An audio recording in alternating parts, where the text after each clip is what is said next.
Yes, well, as we get older and older, I'm 77 right now.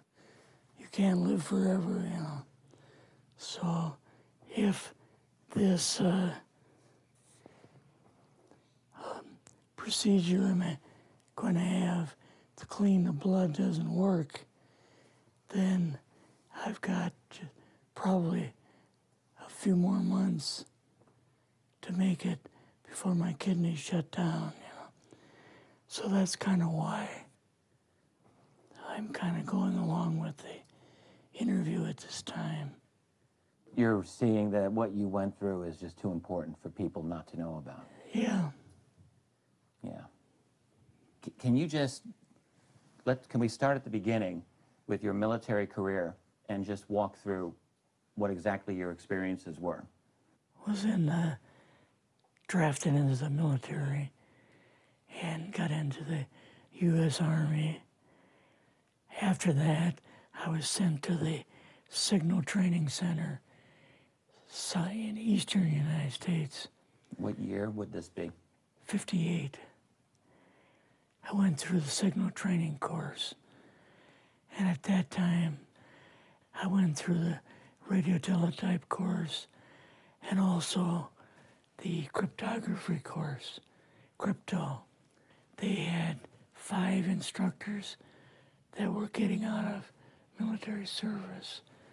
So they pulled the top 5 students, and I was 3rd in the class. So I got pulled as an instructor. Now, were you at this time also working yet for CIA? No. Not yet? No. After one day, my boss came to me, and he said, how would you like to, you know, make some extra money? And I said, oh, money is good. So he's explained to me that he could put it through, would have to get a top secret White House Q clearance for the job, you know. And I thought, boy, must be a pretty exclusive thing, you know. And I said, well, what is this? And he said that I'm director for the CIA for Eastern United States, you know. And I said, oh, I didn't know that. And he said, you weren't supposed to. After about 6 weeks, my security clearance came through, and I got my CIA card.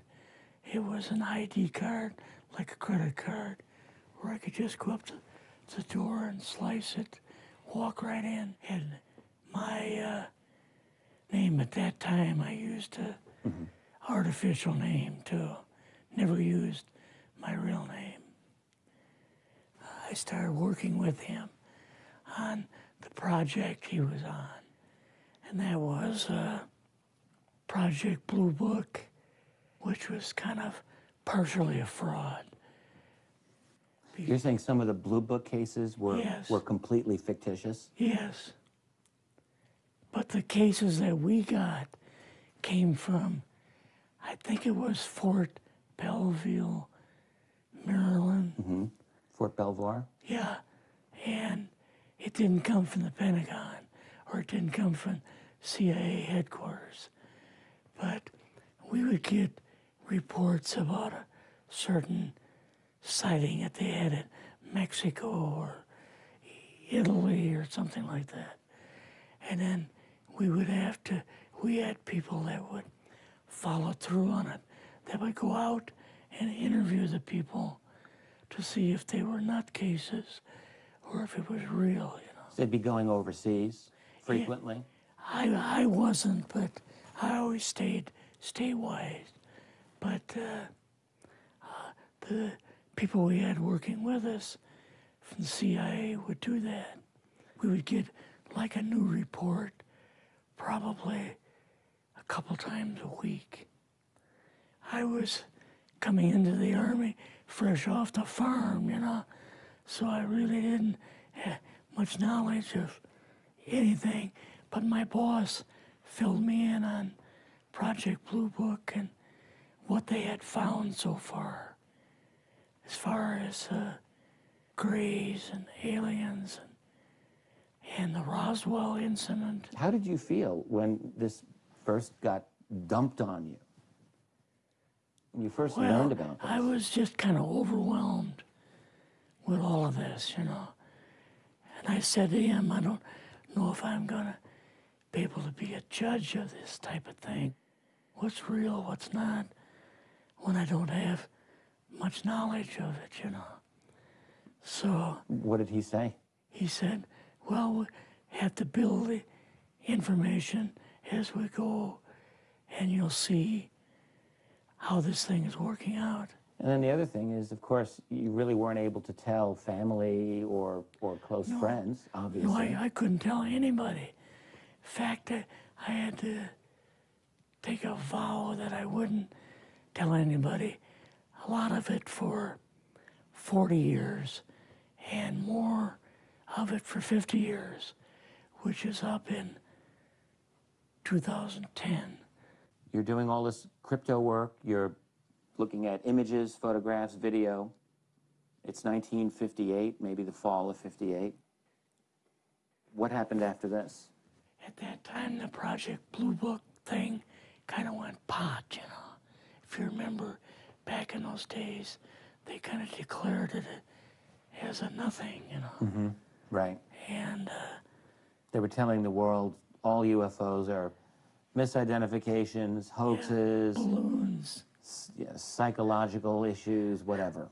Yes. Yeah. So my boss came to me and he says, we've both got a new assignment. And he says, oh, I said, where are we going? Oh, he says, we're going to the Capitol. We're going to be part of the Eisenhower push. He's trying to find out something about, all about these aliens that MJ-12 was supposed to find out, but never sent back reports to him. The MJ-12, the UFO control group, were they calling it MJ-12 at that time? Yes. They called us in, went into the Oval Office, and President Eisenhower was there and Nixon, and they said, we called the people in from MJ-12 from Area 51 and S4, but they told us that the government had no jurisdiction over what they were doing. So being a general, past general, you didn't tell them to go to hell without any real good reason, you know. Mm-hmm. So he said, I want you and your boss to fly out there. I want you to give them a personal message. And he says, I want you to tell them, whoever is in charge, tell them that to get in, they have this week, coming week, to get into Washington and to report to me. And if they don't, I'm going to get the First Army from Colorado, and we're going to go over, we're going to take the base over. I don't care what kind of classified material you got. We're going to rip this thing apart. Eisenhower was going to invade Area 51. Yeah, with the First Army. So you go out with your superior. Yes. You fly out. You land. What happens? Can you describe this whole process, what you saw? It took us the 13 or 15 miles south to S4 and like different garage door openings. Okay.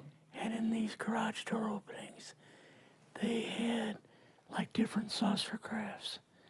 The very first one had the Roswell craft in. It was kind of crashed up, but apparently every alien that was in it died except for a couple. So you see the Roswell craft, and what are some of the others that you see? Well, the Roswell craft was really strange because it looked like real heavy aluminum foil. We could rock next to it, and you could rock it. The whole thing probably weighed 150, 300 pounds. Could they tell what the source of power was of this craft? Yeah, it was like a reverse gravitational thing of some kind. In fact, one later on, I got the mathematical code for reversing gravity in a 3x5 card. I guess there are different types of grays and so on. How did you see that evidence? Well, at the later on at S4, we viewed the autopsy film, and then the colonel said, "What we've got in here is we're interviewing a gray alien." All right, right there. How did you feel at that moment? Well, I thought, boy, we had no idea we were going to see the real thing. All we saw was film. You had to have a little bit of heart racing at that Yes. moment. My boss was able to go in and had like a partial interview with him. So what did this gray alien look like? Could you describe him a little bit? This one looked a little bit oriental. So I'm just wondering if it looked almost human, what about this didn't look human? No, it didn't look human as far as the skin tone and basically the shape of it and the size. How was its head size compared with a normal human, for example? Brain was kind of a little bit bigger. And some of the nose was very, very small. And the ears were just like holes. Mouth was very small. Now, why were they bringing you out here at all, anyway, to see an alien? What was the point? To go back and tell the president they actually had one. So he did not know at this point No, if there was an alien at S4. no. What did you do then at Area? Were you done, or did you have other things to do with Yeah, so S4? basically we were kind of done, went back to Area 51. They took us into the main building, and there we saw a U-2, which of course we didn't know existed. And a model of the SR-71. Yeah, the Blackbird. So, but like I mentioned earlier, it was not a model of the current Blackbird, It's an earlier version. but an early version. Did you go directly to Washington after this? Yes. Or did you go somewhere else? How did they get, did you fly regular airline or? We flew back to the commuter plane back to the air base, and then took President Eisenhower's Lockheed Electra back to Washington. You and your supervisor, Yeah. superior officer, and now you're meeting with the president? Yes. Can you describe this? Well, we met with him in, the second story of the old OSS warehouse building. And Eisenhower and Nixon were there, and also Hoover was there. So he asked us what was going on, and we told him about the alien, the whole situation, and the black projects and so on. And he was just totally shocked. He appeared for the first time to be worried. You know, like he was worried. I would think that Eisenhower would, I mean, he certainly knew that flying saucers were real. Yes. He knew that there were aliens. So I guess I'm just wondering, what would he have been, really surprised about? Surprised about the black programs. Eisenhower said, got to keep this thing completely secret. You know, can't talk about this. Your actual name is, I mean, the name you grew up with, that was a different name than what you had in the... I never used it in the CIA at all. Now, what about today? You're going on the public record, and this is still sensitive information, even though earlier you talked about, you know, security oaths that maybe expire after a certain period of time. 50 years.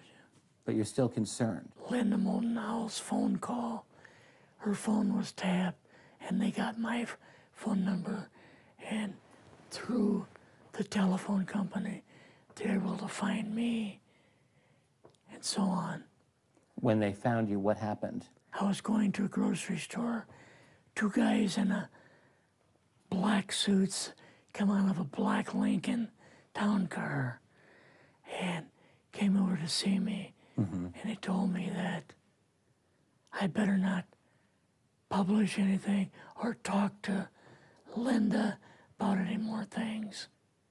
So at that time, I did, you know, I stopped. That was enough to intimidate you. Yes. Rather remain anonymous. Never show my face on anything. Really, thank you for doing this. Yes, this was, I guess, kind of a good idea because I feel much better having talked about it. I kind of feel like there's a load off my shoulders. Really? Because I had an awful lot of secrets that I had kept over the years.